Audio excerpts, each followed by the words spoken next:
Petra, thank you so much for having us down here at your gorgeous salon, Thomas Street, isn't that right? Yeah. And I just wanted to ask how long you've been in this unit. We'll be here 20 years this December. Yes. 2nd of December is the day we moved in. 20 years this year. 20 years. Prior to that, I was over in Ogle Street, the top of the street here, 4 Ogle Street, just under where Kathy's Beauty Salon is. I was there for 6 years. So in total, this November, I'll be in business 26 years. 26 years here? Or all together? together. All together. Yeah. Very good.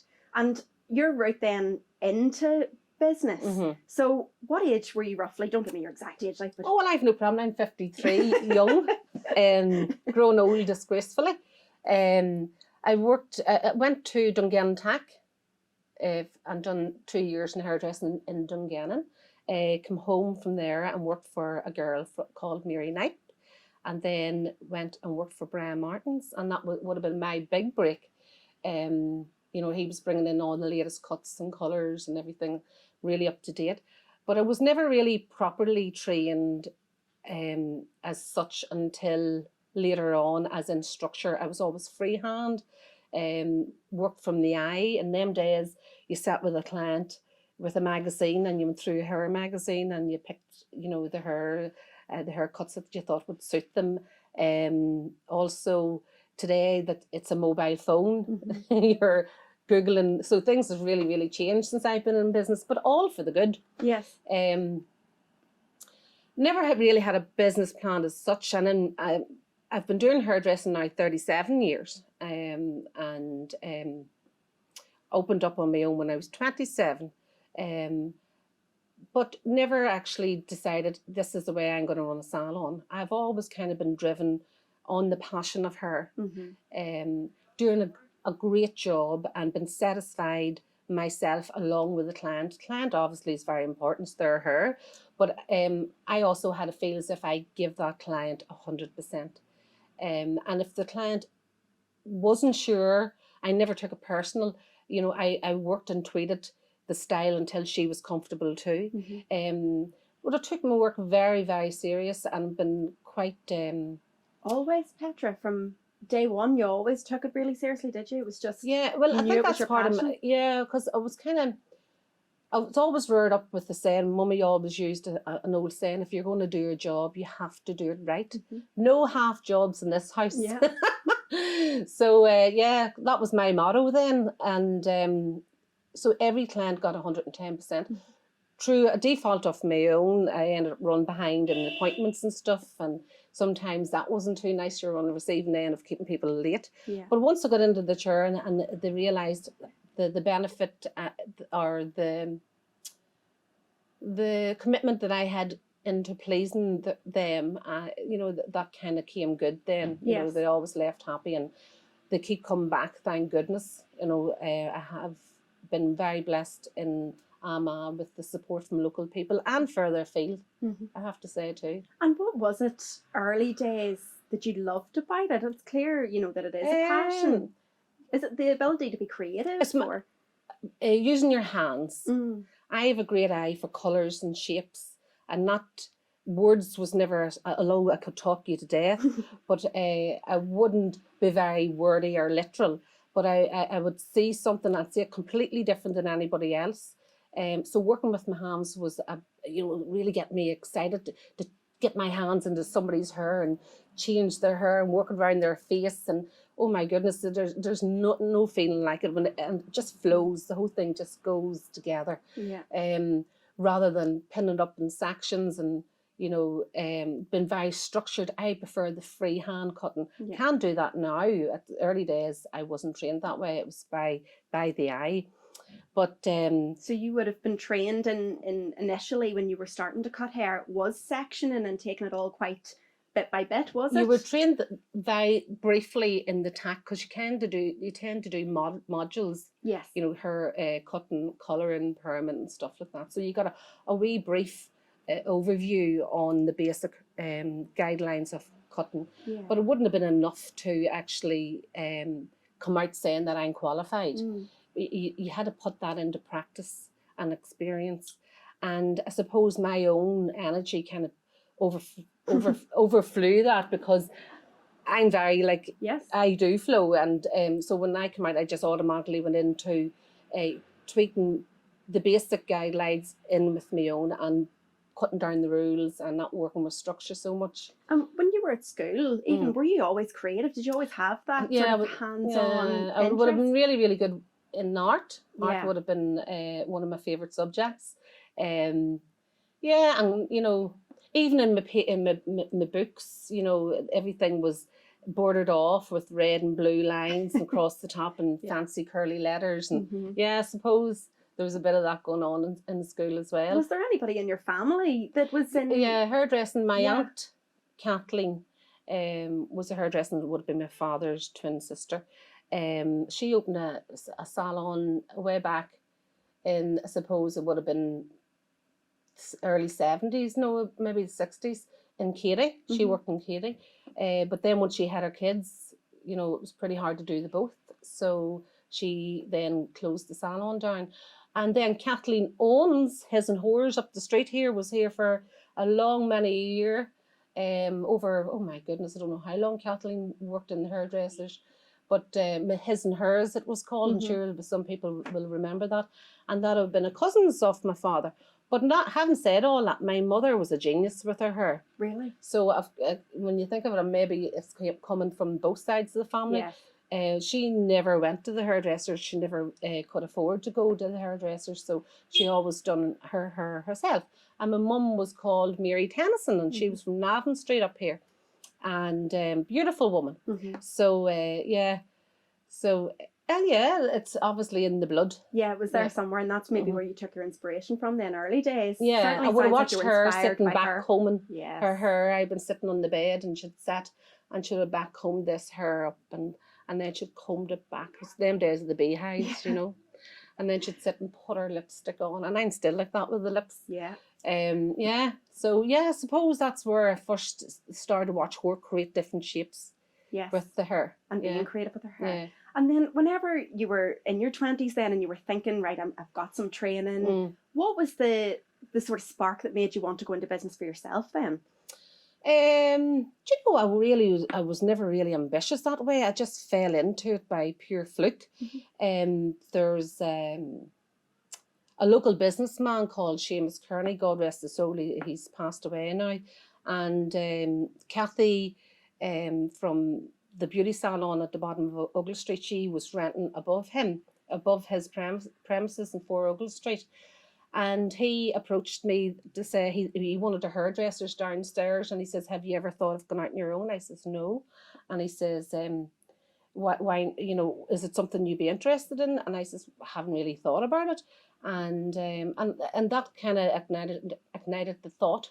Yeah. And then I went back to him and said to him, you know, I you know, this is something I think I could do. You know, I came from the school, I passed my GCSEs back then by the skin of my teeth. You know, I was always the up for fun, and I just seen life to be so exciting, and it was too much to be stuck behind a desk every day. So yeah, I took my books out the night before my exam and read over my book from start to finish and put it up there to God, left it to him. And yeah, well, I passed my GCSEs, but I wouldn't tell you what I got. But obviously they were putting obstacles up in my way, you know, hairdressing and down. I love people, and communicating with people was the road for me. And this is the thing, the exams aren't the be all and end all for somebody Definitely then not, looking to go into business for themselves. As long as you have a drive and a passion, there's no reason why you can't. Yeah. And I'm sure. And you know, I have since found that I've actually been dyslexic, and that was never picked up in school. Because I think in a way, because of my personality, I was able to talk my way out of everything. And in them days, the tests were general, what do you call them? You choose, you get an answer. Oh, multiple choice. Multiple choice. Yes. And I was great at eliminating what sounded ridiculous. Yeah. Down to, oh, well, I'll go for that one. That sounds... yeah, it sounds about right. Yeah. So I suppose, and that there bluffing it kind of came into the early days of the hairdressing as well. You know, someone would show you a style, you're like, what? How do we do it? How do you do this? But I winged it. And you know, it always, I suppose I had a natural talent for ringing it. You've been doing it for long enough. Yeah. And then whenever you sort of thought and you made that decision, right, I'm going to open my own business over there, and was it Ogle Street, did you say? Yeah. What did you have to do? Was the salon set up for you? Or? Oh God, no. I had the credit union, thanks very much, it came to my yes. saving grace.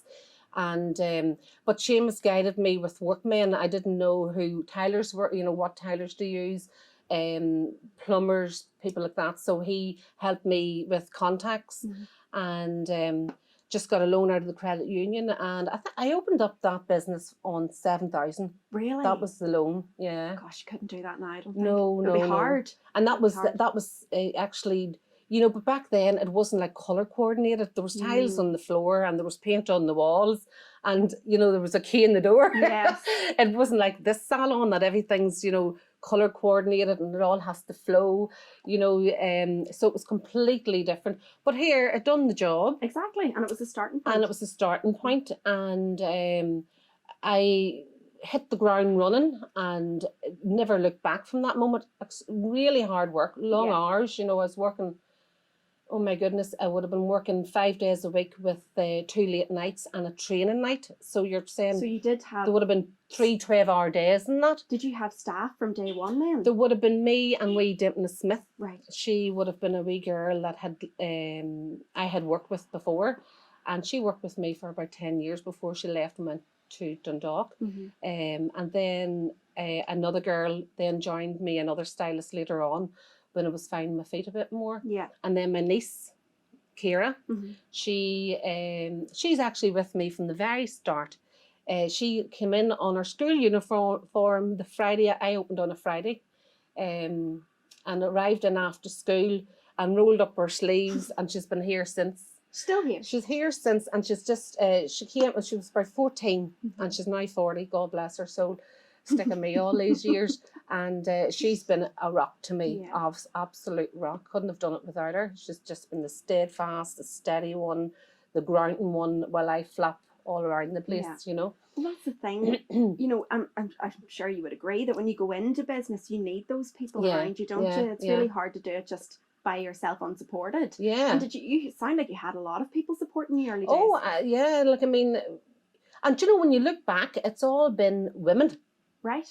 You know, there's been a great network of women, and with me at the forefront, I suppose, when you think of it. And even though, you know, I get my passion from seeing there's staff with me now that has came to me when they're 14, 15, 16. They're, you know, I say Ciara's 40, there's another one 37. They've grew up here, and to see them transform and grow and expand into absolutely superb hairdressers, and to have the knowledge that they have, I am very, very proud of them all, you know. I would say I really am, because you can see them all going through their different stages of their life, from discovering drink in their teenage years, coming in on a Saturday morning with a hangover, getting them past that bad stage to, you know, a more settling stage, and then looking forward to their weddings, and then their babies and christenings, and then and now, you know, then just going through all of that with them and any other stuff that comes their way. But very blessed, loads and loads of women. We've had the odd boy. We had a lovely character once called Darren, and he's now working in Belfast. He was very colourful. Yeah. And we had not so many men. And, you know, I'm not against, I'll be up for it. I think they bring a lovely balance to a working floor. But unfortunately, they don't. It still seems to be. I think they're quite intimidated by the amount of women that's in here. It still seems to be a very sort of female-orientated industry, though, isn't it? And you do definitely see more male hairdressers coming out and starting up their own businesses as well. And there has been, I mean, was there one in Hillsborough? Give me if I'm wrong. Shane Bennett. Shane Bennett. And long-standing, you know, but there's definitely more males, but it is still Andrew Mulvanna as well in Belfast. Yeah.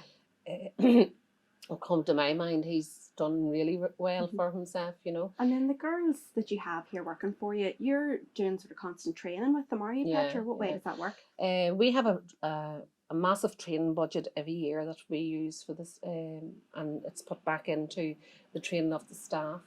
There's 3 colour specialists in my salon, and that is pretty rare because it's really, really expensive. It's to do. It's a degree in colour. It's very scientific. Normally, that's the thing too. I love to share my knowledge, and I love to share. I love to see people growing and expanding and become the best hairdresser that they can do, and I will line them with all the tools that they need and the courses and everything else, because it's just, I don't do it because I feel that I should do it. I get joy out of seeing them really, really doing well, and the colour specialist is something a lot of places kind of hold for themselves. You know, the head, you know, the owner of the salon would have it, nobody else would have it. I've always believed in sharing and giving your staff the opportunity and paying them well and respecting them for what they do for you, you know, because they are your business. And it's clear that has worked for you, Petra, because the girls are here a long time, the majority of them.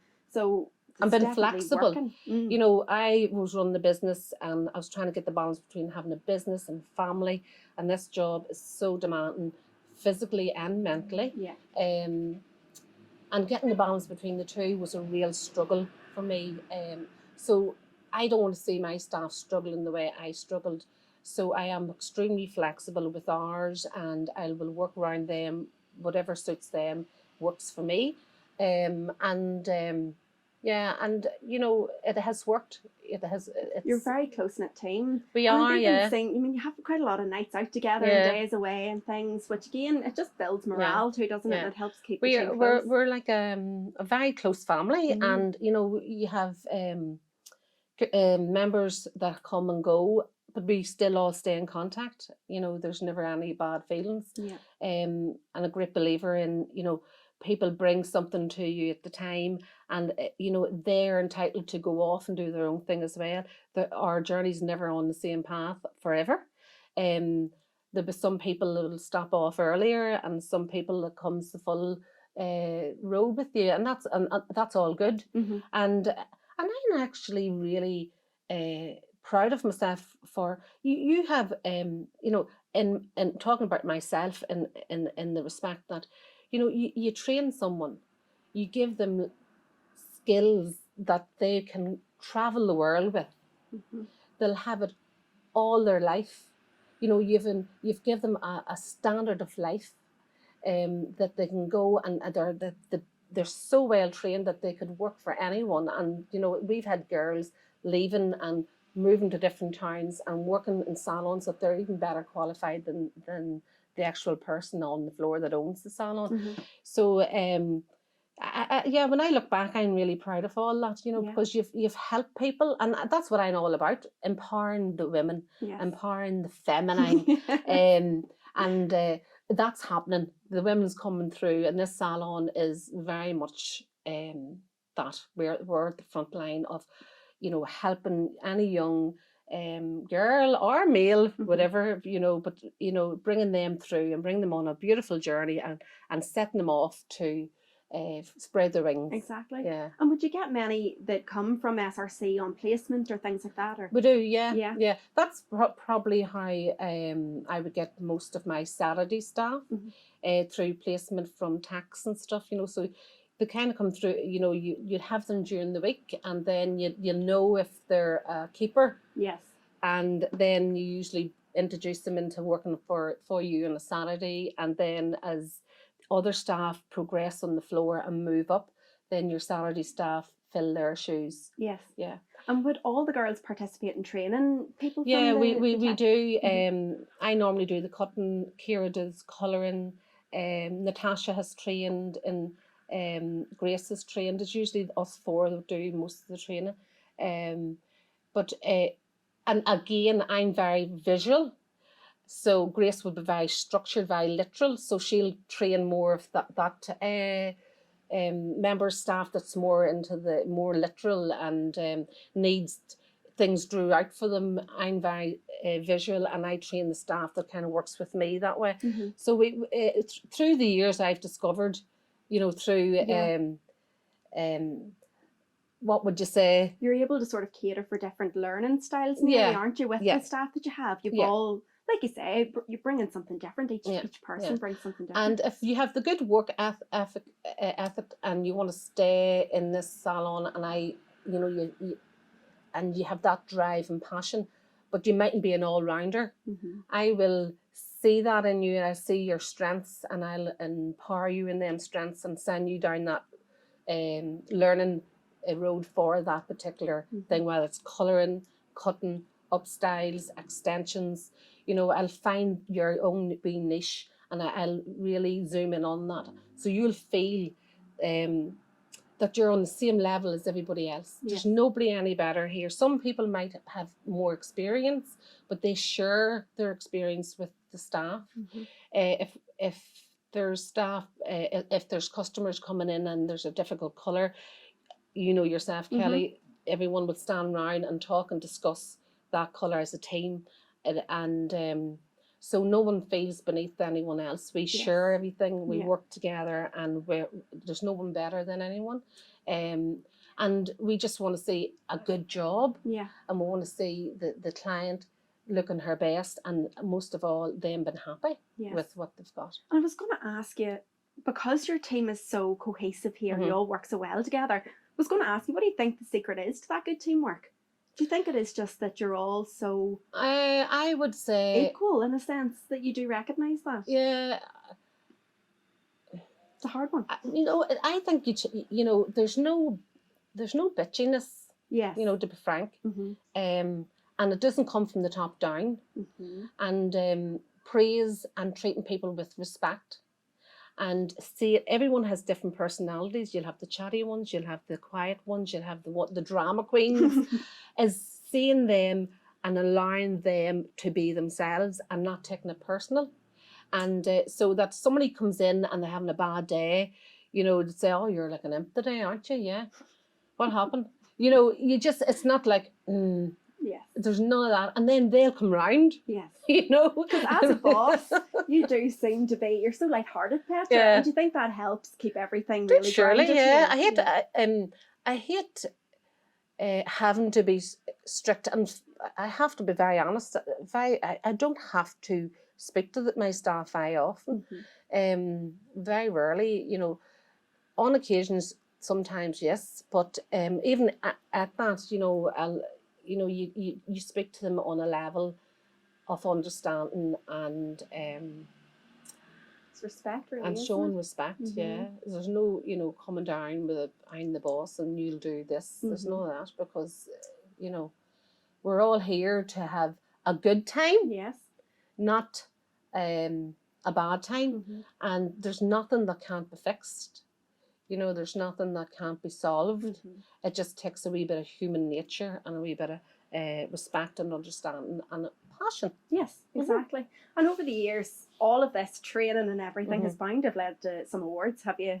Oh yeah, we have. You've been successful.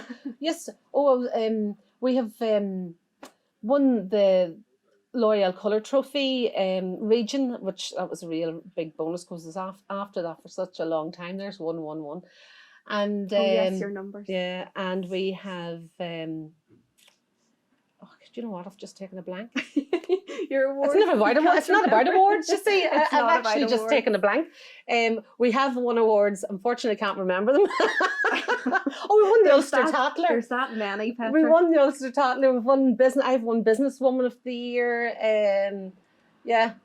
So there have been awards. Alana has won awards for extensions. Yes, honestly, I don't know so many. But you know, just for anybody who doesn't realise why you're pointing out 1111, we'll have to get on to the topic of we'll approach it as balance, work-life balance. Yeah. I know that you have. You're a very spiritual person, and tell us about your hobbies and things you enjoy then outside of work. Yeah, well, balance. I suppose balance wasn't a thing that existed in my life. I was very much, which I know now because I'm learning and on my spiritual journey and learning why I was the person that I was, and I was running on a masculine energy, the doer, goer, and wasn't working on the feminine energy as well. at all. So and it was a drive in me, but you know, nothing was ever enough.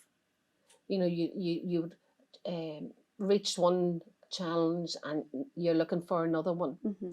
And to the extent I practically worked myself into the ground. And so yes, when you talk about business, my advice for any young person going out in business is balance. Yes. Getting the balance, but especially a woman, where you have your children and you want to be there to nurture them.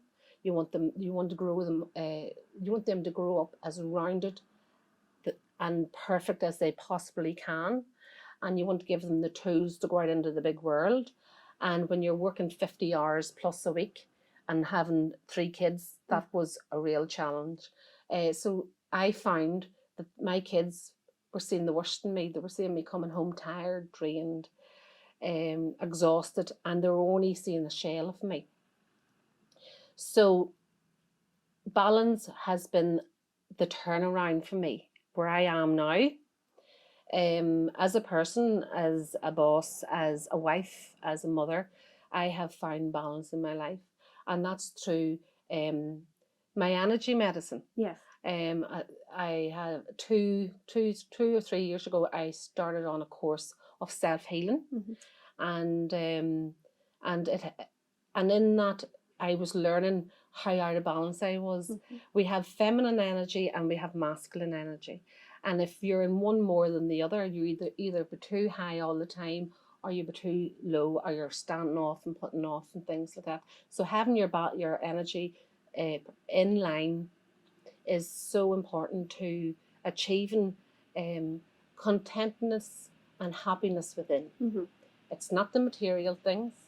Although I have been very successful in business and it's offered me a wonderful life, but I still had that drive in me. You know, I still wasn't happy within. So I had to go within and start healing.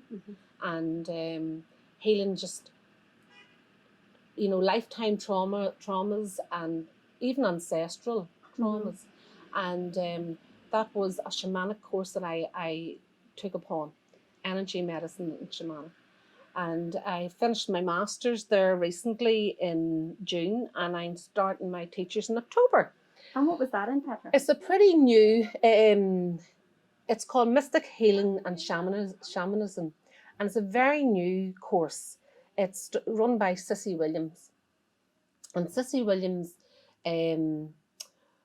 has, you do NLP in this course. So you're combining the subconsciousness, how the mind works, breaking down structures and limited ideas that we have of ourselves, and you bringing that person to a point where they know where that has grew from, and then you use the energy medicine to shift it and take it out of their energy field.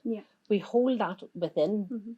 When we are, as children, if we have been disappointed, it's not the disappointment that we remember, it's the energy of that disappointment that we remember. So throughout our lives, that can kind of layer up, you know, continue to layer. And they say, oh, I can't do that. No, I can't do that. Why can you not do that? Because they feel that they have limited themselves subconsciously. And so NLP is the questions you ask someone to let them stand back and see what they're saying and noticing. And then you trace that back to where it started. And then the energy medicine comes in and clears it out of that person's body. And it does work. It's amazing. And did you always have like this self-awareness of how these energies work within you? Or did that come later on, Petra? When did you start to take an interest in that? I've always been very into nature, in a funny sort of way. You know, I've always had dogs all my life, always walked the fields and the riverbanks, but never felt alone. So I was always switched on. There was something out there. And you know what? I have been very guided and been very lucky throughout life. You know, things have just kind of came my way. And I do believe now that's the powers that be sort of thing.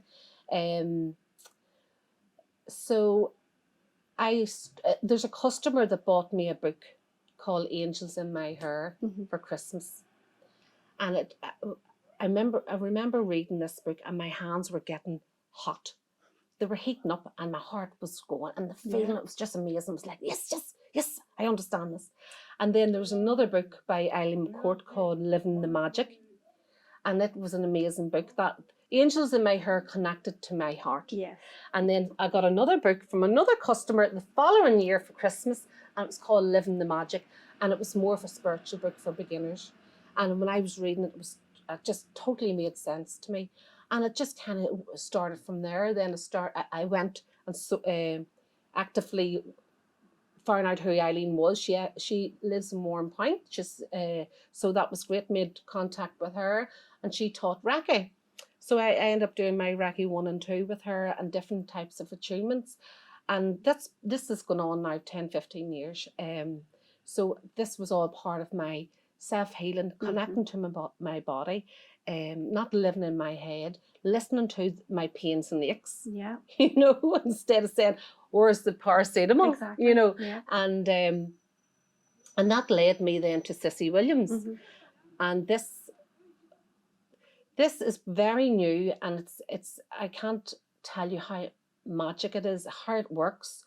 When you take a person through that healing journey and that session, and you have shifted a stagnant energy that they've held on to, and you've also opened their eyes to allowing them to see what really was going on, and it is life changing. It has changed my life.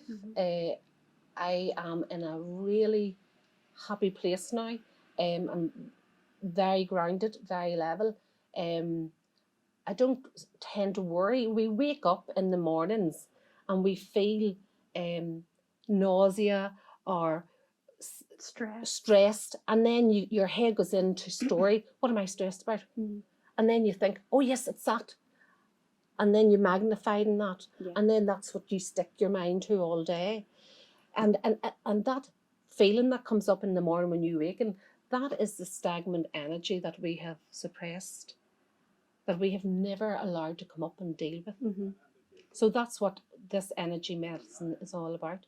So, there's bound to have been sometimes over the years, I mean, because you've been in business for so long, have there been years where it has been really particularly stressful, or something has happened it's just been hard for you to get through?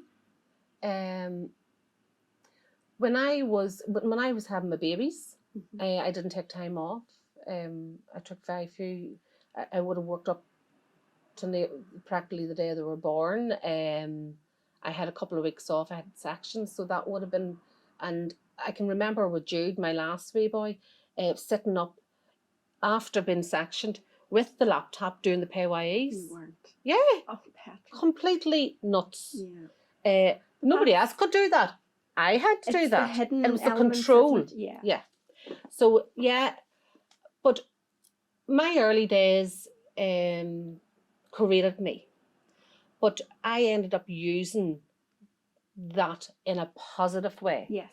So the control that I created around myself, I put it into business. I'm not recommending this, by the way, but it's how it helped you. It's how it helped me, and but I have learned to delegate.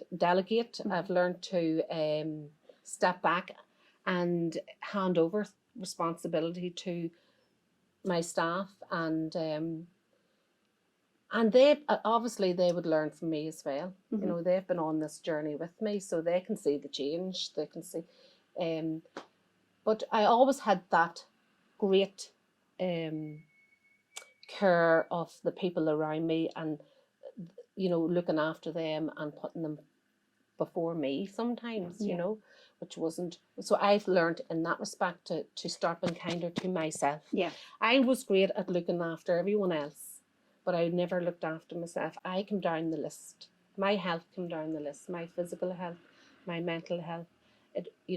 I just pushed myself on. So the energy medicine has been a healer for me, and for allowing me to be kinder to myself, to respect myself, to turn up for myself, to laugh at myself and not care that okay, you didn't pronounce a word properly, or I just say I embrace all of that, and and not to judge myself, the judgment on your own self. A lot of people in business probably feel a bit scared to relinquish control or to delegate or to take time off, but from what you're saying, it's for the benefit of you that you have been able to do those things. Yeah, you see, control can be quite a negative thing, and it can be a positive.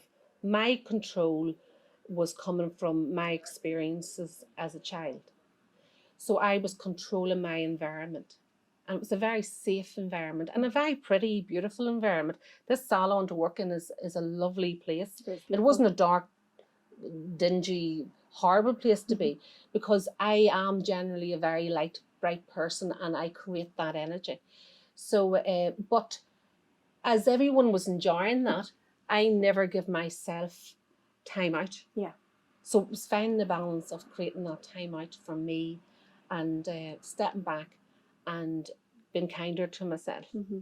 And you would have probably great advice to give anybody, and I know now is particularly a difficult time to open a salon or to go out in business for yourself, with the costs rising and all the rest. But do you have any advice, Petra, for anybody that was thinking about my biggest advice to any young girl or male going out in business would be, don't go out to make money. Go out to be the best that you can be. Follow through with always looking after your own mental health first. Learning to say no. Not squeezing in that extra appointment because you feel you don't want to say no. Have a good working structure, and so that you can do the best work that you can do, and you can charge accordingly to that because you feel that you have done a good job. Sometimes we all can be busy bees, and we need to work smarter, not harder.